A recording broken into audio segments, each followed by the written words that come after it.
I'm sure most of you have seen the movie Sleepy Hollow, or have at least heard of the legend of Sleepy Hollow.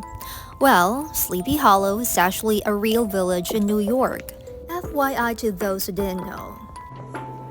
I got curious about the author Washington Irving and what inspired him to create the story. So here I am, trying to catch a glimpse of his life and work for the Sunnyside residents. However, we did not get here early. The house tour was sold out, so we just paid for the ground pass just to not waste our effort of driving all the way here. I've read that Washington Irving was eager to have a house of his own, especially after realizing that he was just a guest in other people's homes for most of his adult life. So when he found this property, he was ecstatic and bought this for 1800 US dollars on June 7, 1835.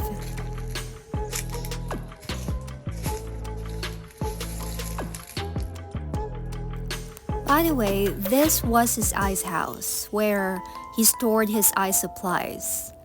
So I just want to let you guys know what that was. And we have some restrooms over here, old style restrooms.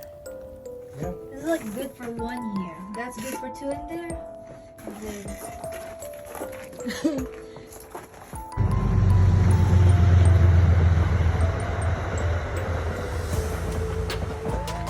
Washington Irving made renovations to the place, and the Spanish-inspired tower that you can see on the right side of the house was added a little later in 1846 when he returned to New York after being in Spain for 4 years as an ambassador to the court of Isabella II. Before the property became Sunnyside, back around 1650, it was first called Wolfert's Roost, owned by Wolfert Acker.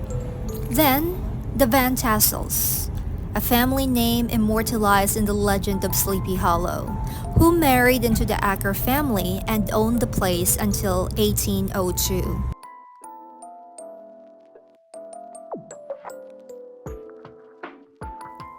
This is the Sleepy Hollow High School, not far from the Headless Horseman Bridge, where we are heading to right now.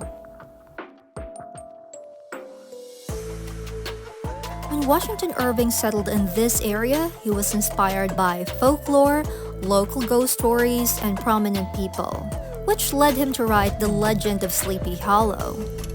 But let's not also forget his other popular short story, Rip Van Winkle, which he wrote while he was temporarily living in Birmingham, England.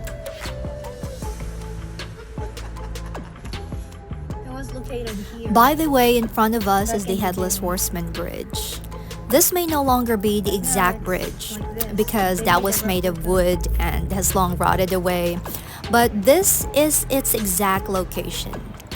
There is a replica of the old-style bridge inside the cemetery though, but gates close by 4 p.m. so we can't go there.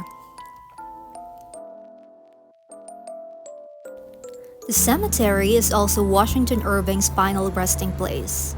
And right next to the cemetery is the Old Dutch Church, where the village people gathered to protect themselves from the Headless Horseman.